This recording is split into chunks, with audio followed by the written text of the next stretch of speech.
Hi everyone, in front of me I've got Galaxy Tab S9 FE Plus, and let me share with you how to activate automatic system updates on this device. So let's start with opening the settings, and then in this left section scroll down to the very bottom to find About Tablet.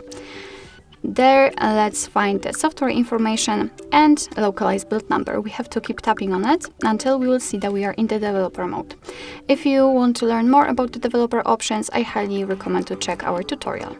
So, after activating the developer options, we have to switch to this left section again and scroll down, because we've got the developer options right under the About Tablet. So let's tap on it, and here all we have to do is to scroll down just a little bit to find this auto update system.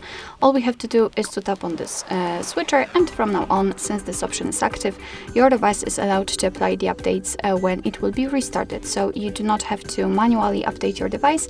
However, remember about restarting it from time to time, so it will have a chance to apply the updates. Of course, you can turn it off the same way.